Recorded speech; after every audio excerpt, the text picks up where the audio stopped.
Você até abordou aqui com a gente nos bastidores e tal, que você teve um caso de uma paciente que te ligou no momento que ela queria cometer um determinado Queria, Coisa que a queria, gente queria não. cometer suicídio, suicídio. né? Eu acho importante até falar a palavra, porque muitas vezes as pessoas, quando vêm para terapia, falam muito assim: ah, porque eu queria fazer coisas erradas.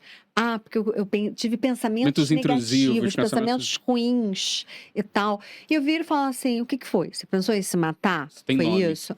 Você pensou em se suicidar? Você pensou em fazer mal para você? É isso que você está querendo me dizer?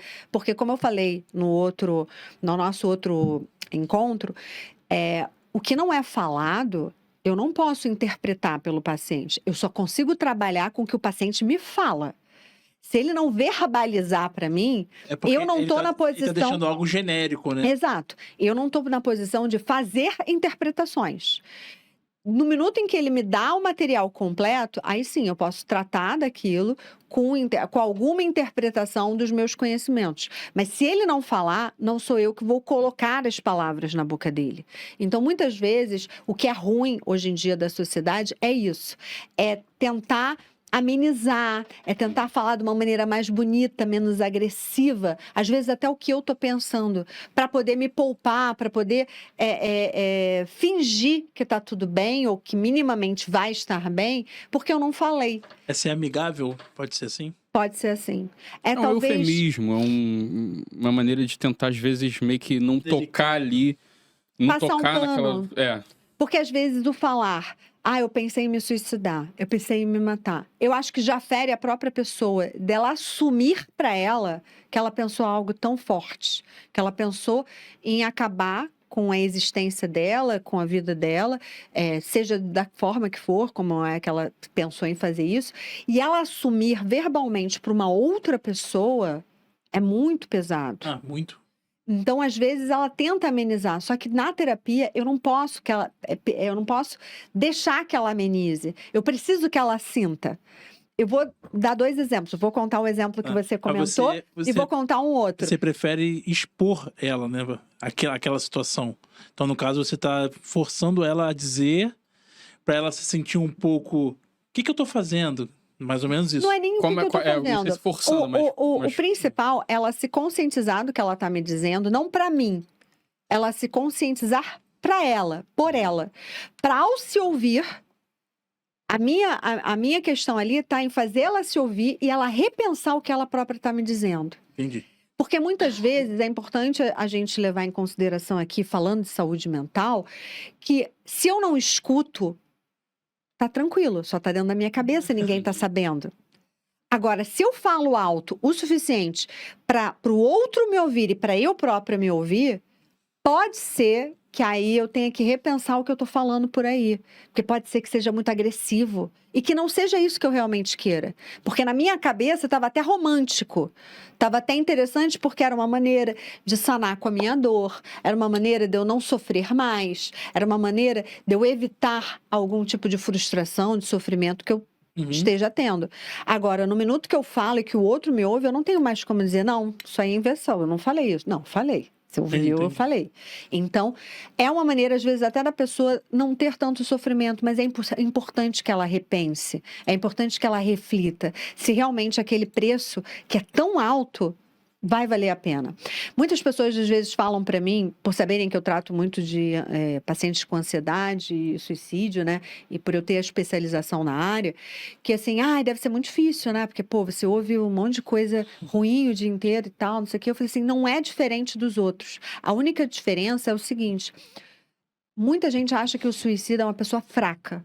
É uma pessoa que não tem coragem. E pelo contrário, eu gosto muito de dizer, quando eu dou palestra sobre o assunto, que o suicida é o cara mais corajoso que você vai conhecer. Por quê? Porque a nossa vida é como se fosse um fio de cabelo. Eu sei que se eu ultrapassar aquele fio de cabelo, não tem volta. Eu não tenho como virar e falar assim, não gostei, vai de novo. E vou lá e volto a viver para tentar de novo. Não. O suicida sabe que no minuto em que ele ultrapassar aquela linha, rompeu. E se der certo o plano que ele fez para se matar, acabou, não tem volta. Não tem como virar para, sei lá, Deus, Jesus, sei lá o que vocês acreditam, mas pedir para uma força maior ou para quem quer que resolva essa parte, falar assim, então, não gostei, posso voltar e tentar mais uma vez? Não, não tem segunda vez. Então, assim, o suicida é aquele cara que provavelmente ele já fez todas as contas na cabeça dele. Na verdade, na cabeça dele, ele diz, tentei de tudo e não consegui. Exato. Sou fracassado por isso, por aquilo, minha vida é assim, assado. Mas mais do que tudo, é o cara que ele vai, provavelmente, na cabeça dele, né, entender que o suicídio é a única maneira que ele tem de sanar, detonar, acabar de vez com a dor que ele sente que ninguém consegue tirar de dentro dele. É uma pessoa que provavelmente, dentro do psicológico dele, ele já tentou tudo que ele podia e que a dor não passou. Ele já tomou remédio, ele já fez terapia, ele já fez as pazes com todo mundo e mais alguém, ele tem um emprego perfeito, ele tem dinheiro.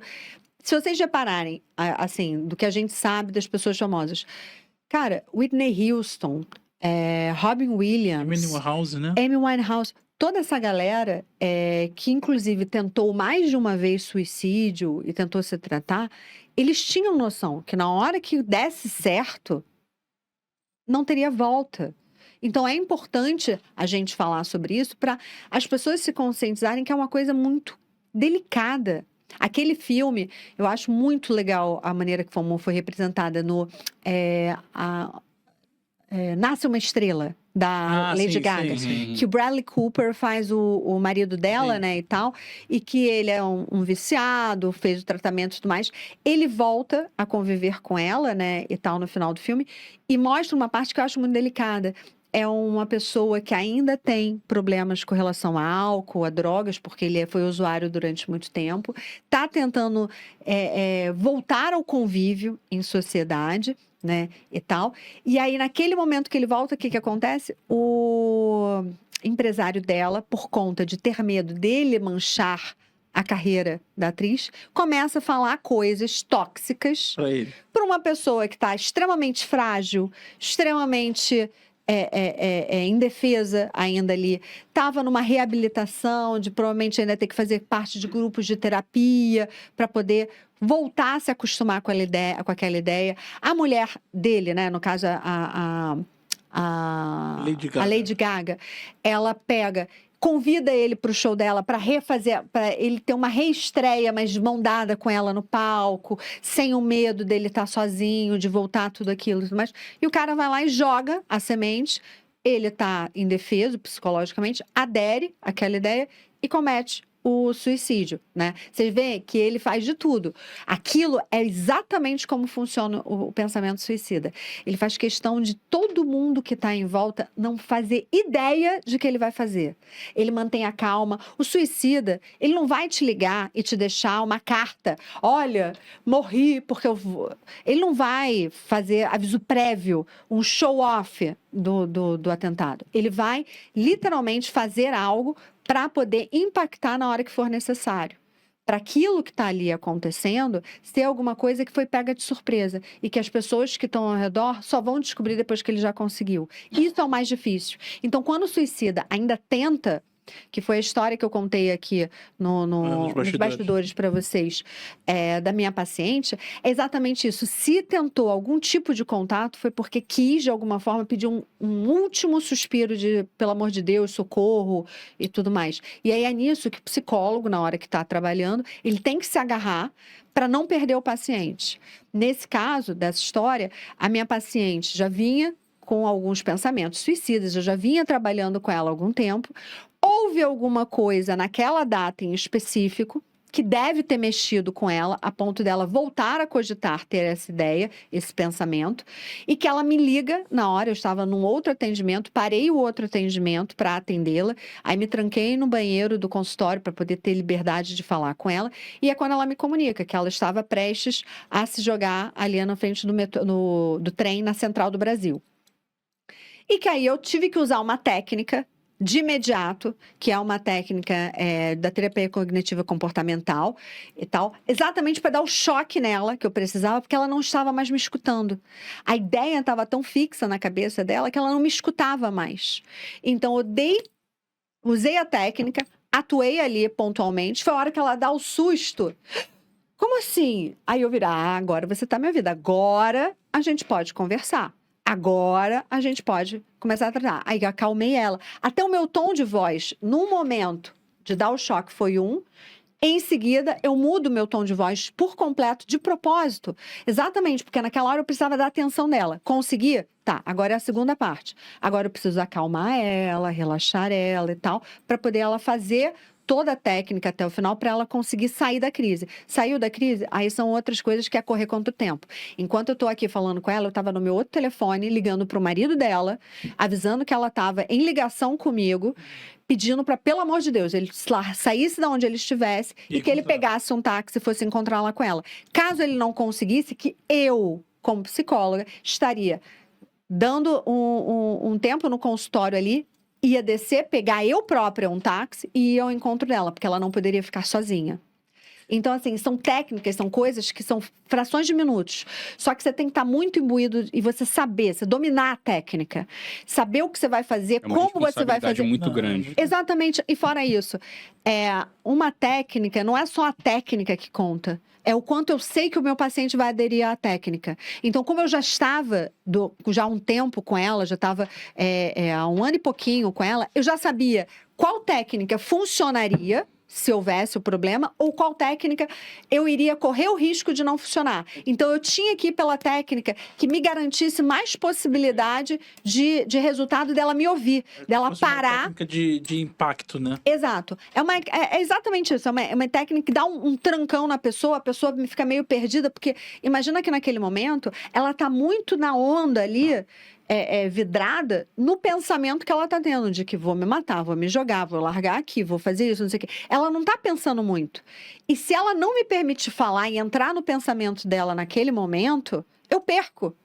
Eu perco para a doença, não é nem eu perco para ela, eu perco para a doença. Então, eu tinha que fazer alguma coisa muito frontal, até mesmo porque eu não sabia o que tinha acontecido de manhã. Então, não sabia por que tinha gerado, qual foi o gatilho que gerou uma coisa em cima da outra, a ponto de eu perder aquele manejo ali e ela me ligar já me falando que estava indo cometer o suicídio. Então, eu precisava de alguma coisa muito pontual. Muito, e assim, cara, senão o pensamento é o seguinte do profissional: eu vou fazer isso, se não der, eu tenho que fazer isso. Eu já tenho que ter uma técnica em cima da outra, para se uma não funcionou, eu já tenho que estar com uma outra em cima, a ponto dela me ouvir de qualquer maneira, de eu conseguir parar o movimento. Eu tenho um negócio pra falar sobre isso, porque, tipo, isso daí que você tá me falando foi basicamente alguma das coisas, alguns dos cenários que me vieram na cabeça pra eu desistir de ir pra terapia, de atender alguém na terapia com hipnose.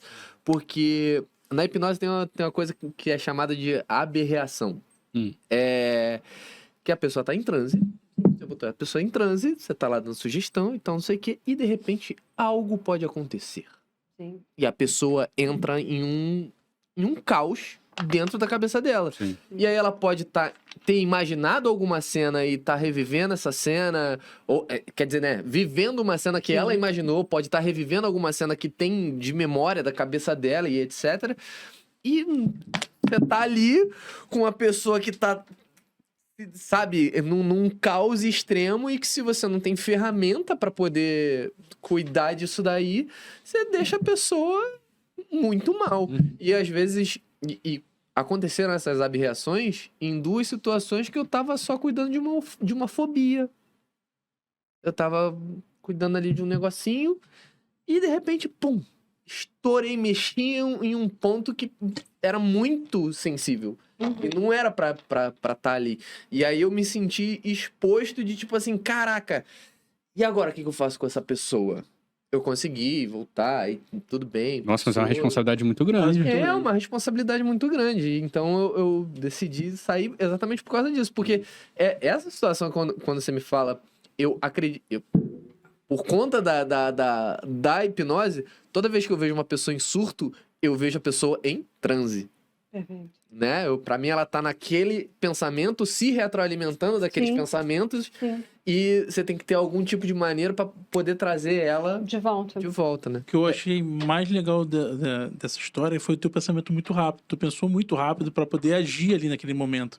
Não fora isso, que você falou que tava com um plano A e um plano B já, né? Claro. E aí Não era entra só naquilo plano que A eu e plano falou. B, não. Plano A, plano B, plano C e plano D. Eu, normalmente, quando eu penso sobre algum paciente em crise, como eu atendo muito, hoje em dia, mais do que antes, né? A questão da ansiedade. Tem Sim. paciente que entra em crise de ansiedade a ponto de não ter choros compulsivos durante horas. Meu marido tá aqui, pode confirmar para vocês. Teve um sábado, a gente estava... sábado à noite, curtindo, tava bebendo com eles, estava num lugar ouvindo rock e tal, que a gente curte, não sei o quê. Meu telefone profissional tocou. Em 2 minutos eu fiquei sóbria. Fui pro meio da rua, alô, pode falar. Fiquei 1h30 com a paciente no telefone, no meio da rua, Nossa. falando com ela, que ela não parava de chorar e tal, não sei o quê, tava tendo crise de ansiedade. Então, assim, eu gosto muito de dizer que quem quer trabalhar de 8 às 6 da tarde, não quer ser amolado fim de semana, não quer ser amolado de madrugada, não vai fazer psicologia. Ou Dá vai fazer 24 psicologia horas. para atender pessoas que provavelmente têm problemas muito pequenos ou pessoas que às vezes só querem uma coisa de autoconhecimento e tal.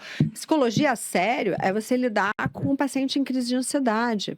Psicologia a sério é você lidar com as questões que vão além do que o próprio paciente traz para você. Que ele não sabe que ele vai ter aquilo, que ele sente que ele vai ter, mas que ele ainda não abriu para ninguém, sabe?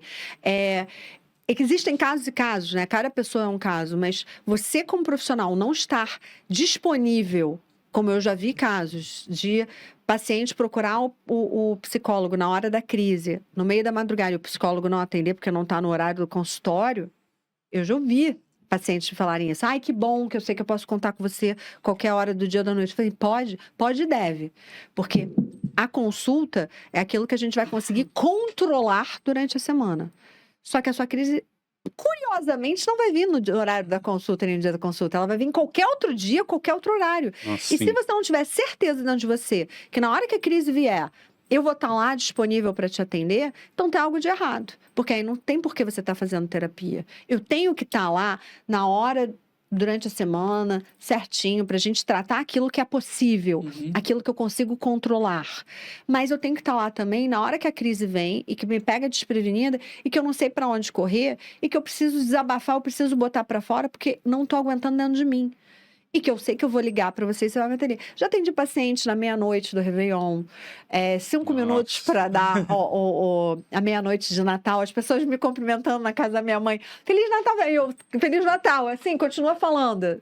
Mas tem que ser, eu acho assim, não é uma questão que eu estou fazendo mais que o meu trabalho, ou que eu tenho que levar uma medalha por ser psicóloga e fazer isso pelos outros. Não, foi o ofício que eu escolhi, eu sei que eu sou boa nisso que eu faço. Não é à toa que, assim, os meus pacientes são o meu maior retorno. Eu ver um paciente que teve numa crise, que hoje em dia vai estar meses sem ter crise, para mim isso é uma vitória. Saber que o paciente veio assim, ainda bem que eu tenho você. Poxa, na hora que eu estava lá tendo a crise, eu lembrei que tinha você, que eu podia te ligar, mas não quis te ligar. Porque eu sabia que eu podia segurar sozinha, porque você já me ensinou, você já me deu as técnicas.